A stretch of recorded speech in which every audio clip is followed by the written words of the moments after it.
It's time for this week's episode of Brandon Sports Talk, featuring in-depth interviews from those who are trending in the world of athletics. And now, here's the host of Brandon Sports Talk, Brandon Pate.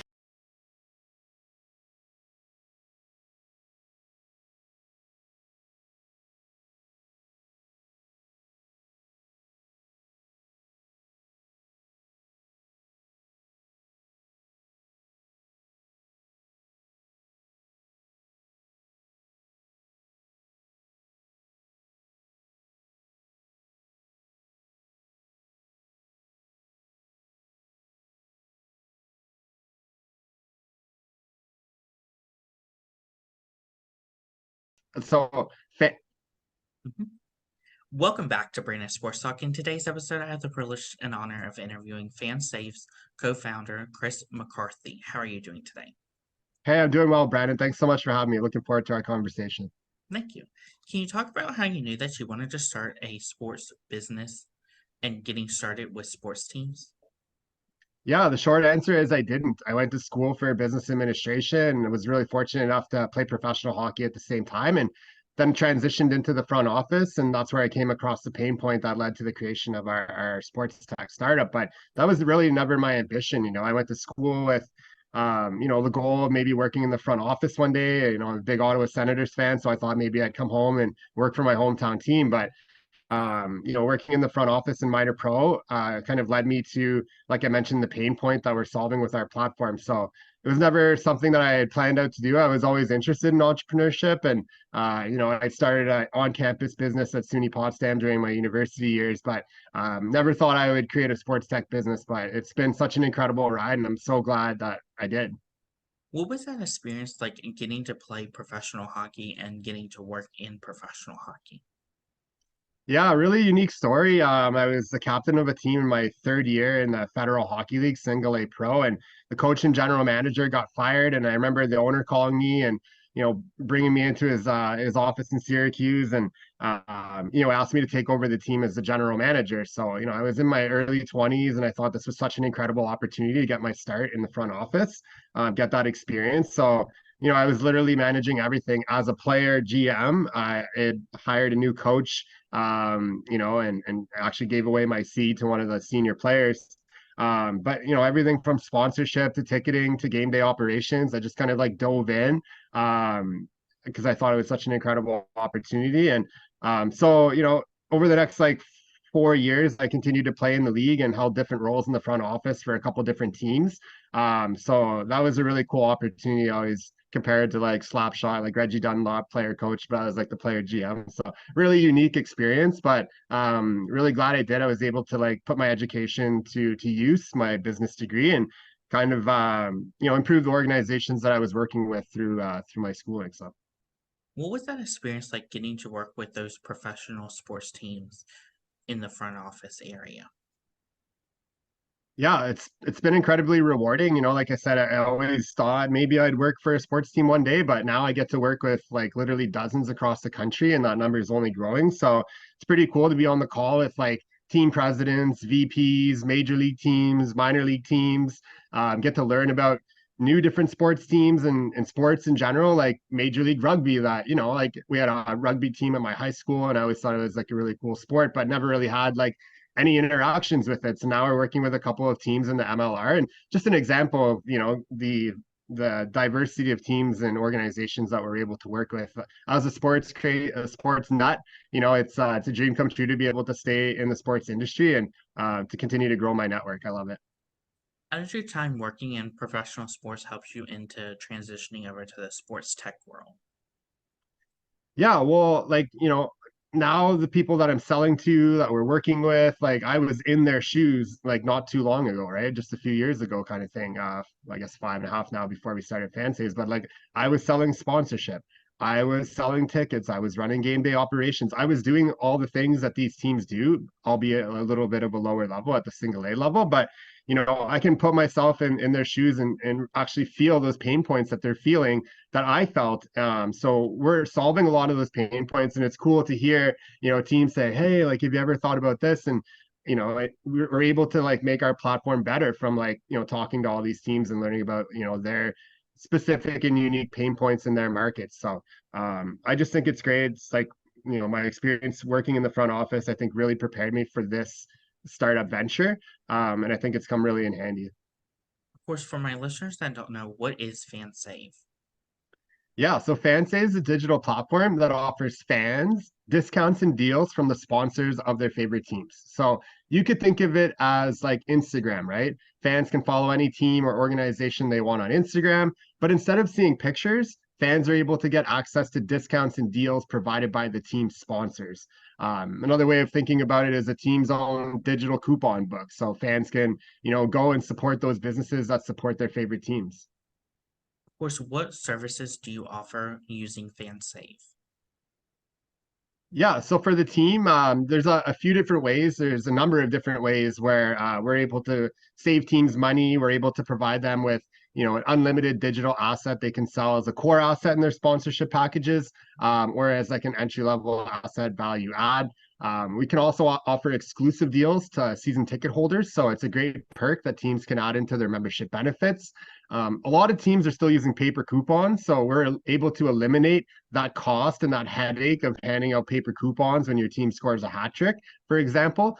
Staff efficiencies, what used to take teams an hour or more to push out these offers after a game, literally takes one click. So, I mean, there's a variety of ways that we're working with teams to help them sell more sponsorship, increase ticket revenues, but also increase fan engagement with corporate partners. What sports are you working with using FanSaves? Yeah, the list is getting pretty long. I think we're up to 23 different professional leagues that we have at least one team in. So I mentioned some of them off the hop within NASCAR, the NHL, the NLL, Major League Rugby, minor league baseball, the USHL, the ECHL, the AHL.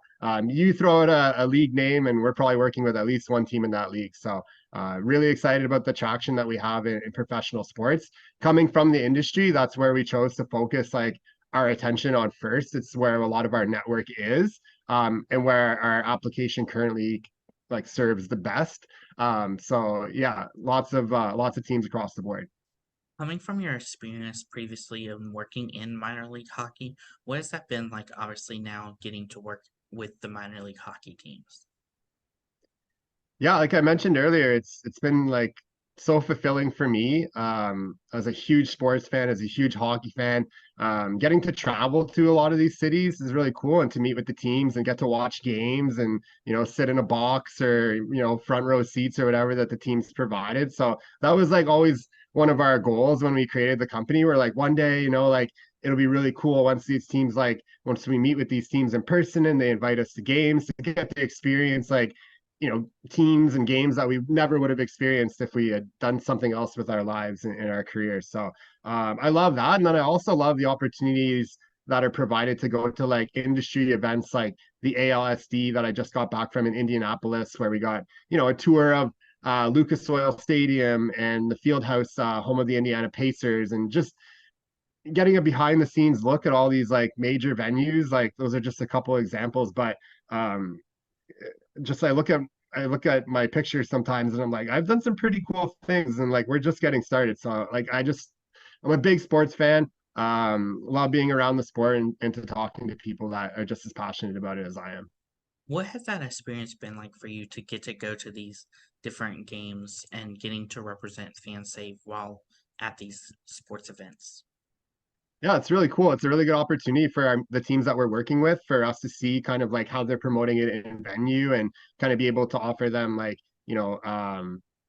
examples from other teams that have been successful and things from our real life experience. But just getting to see like, the game flow, how they present the game, the different duties that their staff has. It's really cool. Like a lot of teams work similarly, but there's teams in different markets that have different features and do different things. So it's cool to see the game presentation from team to team, market to market.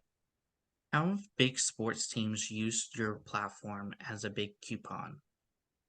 Yeah, so one of them I'd love to highlight is the NASCAR Chicago Street Race. So we just ran a pilot last 3 weekends ago now at the Chicago Street Race in Chicago. It was like I don't know if you had a chance to see any of the highlights or catch the race, but it was one of the most watched races this decade.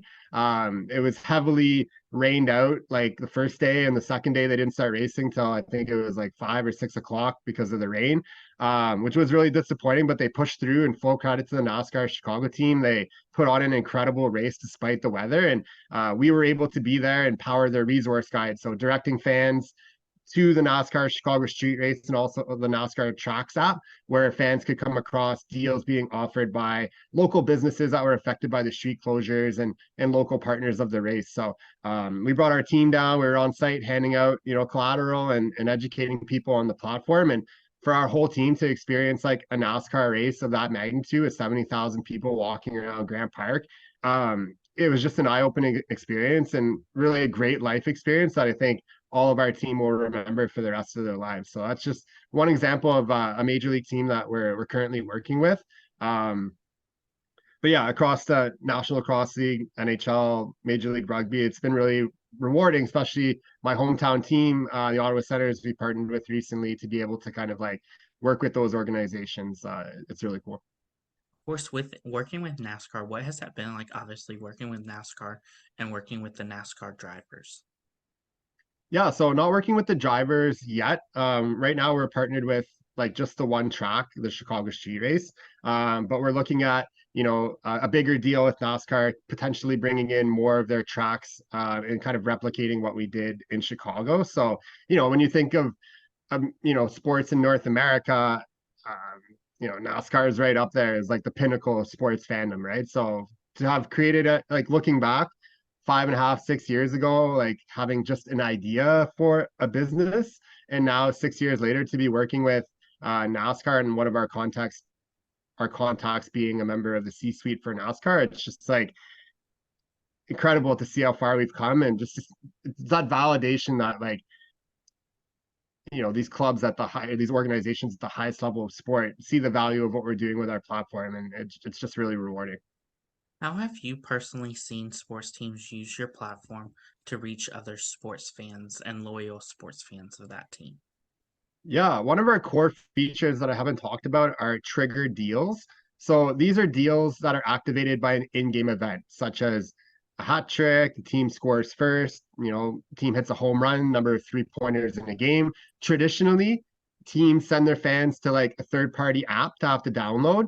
They require them to present a paper coupon, or they require them to show their digital ticket or physical ticket at the point of purchase to be able to redeem that deal. But with all of those redemption methods that I just mentioned, none of the fan data is being tracked for either the sponsor or for the team. So it makes it very difficult for the team and sponsor to actually know how many people are coming back into their store because of that activation. So it's 2023, like data is kind of an important thing to understand your fans a little bit better and to be able to retarget them. So we're able to provide teams and sponsors that data from every redemption, so that they're able to not only know like who their fans are that are redeeming deals and understand that relationship between the fan and the corporate partners, but when it comes to like renewal periods for those teams, they've got actual real data at the point of purchase that they can bring to the table to include in their renewal reports, which is something that like I really didn't have when I was selling sponsorship. I'd be able to pull from social media metrics or eyeballs in venue, but it was very difficult for me to actually prove that I drove business into the businesses that were sponsoring our team. So that's just like one core feature that teams are able to sell. And that's been like, really, really effective so far. We've been able to build some really great case studies from that. With fan saves, do you only work with sports teams or do you also work with college sports teams too?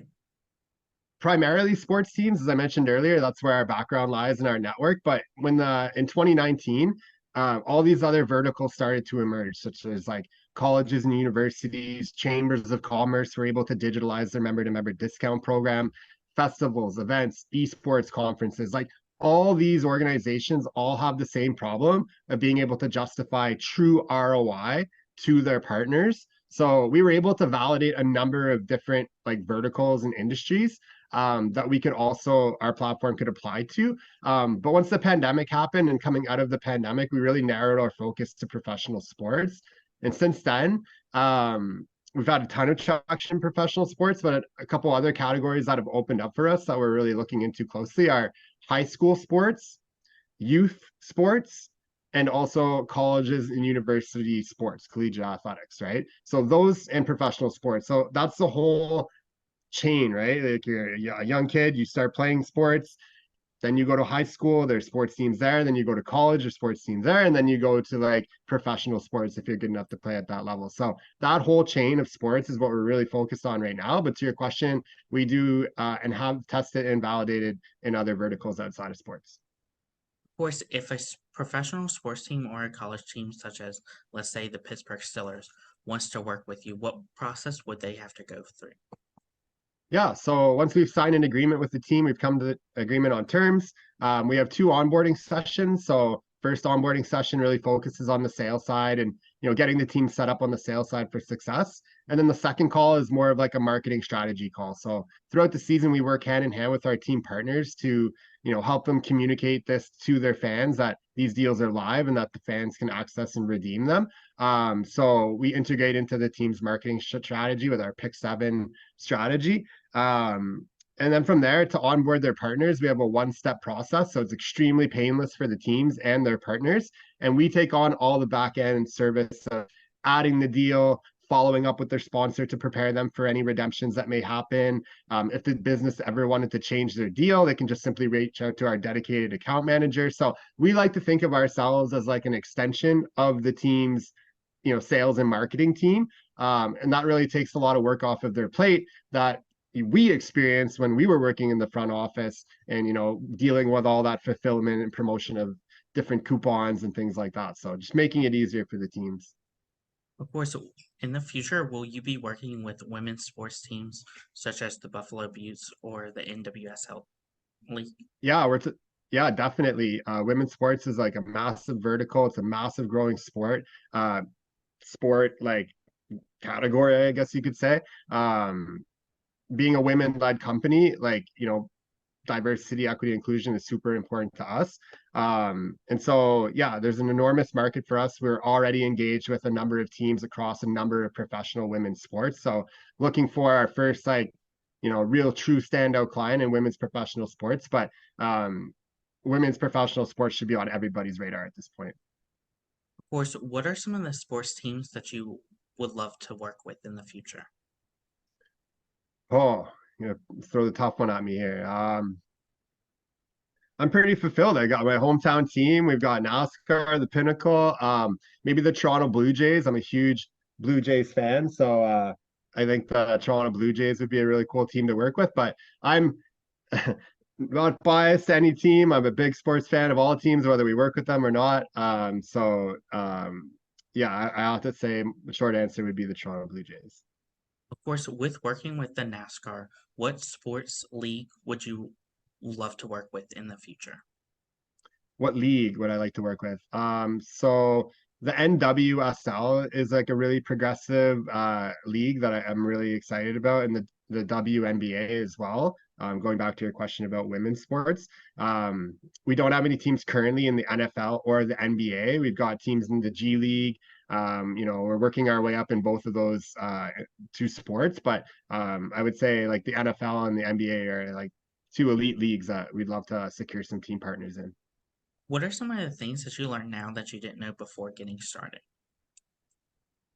Oh man, how much time do we have here? I feel like when you start a startup, it's like, like startup university. Like I say 2 years ago, I said I've learned more in the first 4 years of owning a startup than I did my entire university like career, basically. You're just forced to like figure out so many things that are necessary that you might not have the skills for or know what to do, right? So like finding people that do know what to do or can like help provide advice, like YouTube is a good a good tool to have. But we've surrounded ourselves with like a great advisory board, a lot of mentors. We're part of multiple accelerators, so we have that high level mentorship. So generally, if there's something we don't know, there's someone we know that can help us solve that problem or introduce us to someone that can help us with their services, that can kind of speak to an aspect of the business that we're not so suited for. And I think that's one of the important things as a startup founder. Like there's things that you don't like to do. If you really hate accounting, don't like force yourself to do that accounting, like get someone to do that, even if you have to pay them. Like it'll make your days more efficient, and it'll make the whole startup process, like the startup journey, more enjoyable for you. So yeah, I have like my defined roles within the company. Shannon has her defined roles in the company. But if something comes along where we don't know the answer, we're pretty scrappy and pretty good at finding the solution for it. Of course, what process is it for sports teams to get a part of fan saves?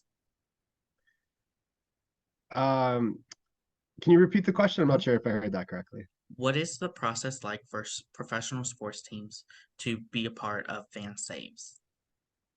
Like referring to the sales process, I would assume. Mhm. Like I prospect teams or they reach out to me. We set up a demo. I provide them with like, a 30-minute demo, answer any of their questions, kind of give them a tour of the platform. And then from there, it's kind of like they usually take it back to their team, take it up to their president or VPs. From there, we sign an agreement, and then we're off and running with our onboarding. So that's typically the sales cycle and kind of how we get from point A to point B. What are some of your future plans with fan saves? Future plans, global domination, of course. We're talking about a lot of North American sports on this on this podcast, but we have a team in Poland, a basketball league that I can't mention yet, but we're about to partner with. So a really exciting opportunity there. That would be our first international client, and that's our gateway into Europe, Asia, and all these other countries. Think of like cricket in India, think of like baseball in Japan, true football in Europe. Like there's an enormous market just in sports globally. But then we talked about those other verticals earlier, right? Too. So there's lots of opportunity outside of just professional sports that we're really excited about. What advice would you give those people that are looking to start up their own sports company, such as like fan saves? Yeah, really good question. It's such an enormous like growing market, sports tech.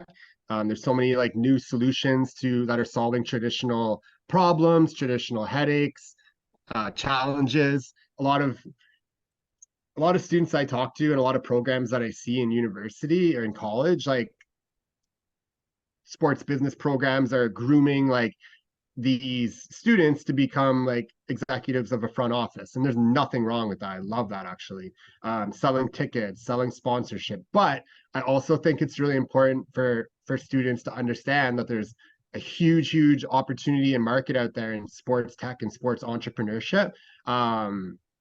We're fortunate enough to be partnered with a number of tech companies that are solving problems and doing really great things in the sports industry. So my advice would be like open your mind to working at a sports tech startup or starting your own business in the industry. It's incredibly rewarding, and I'm so glad that we did.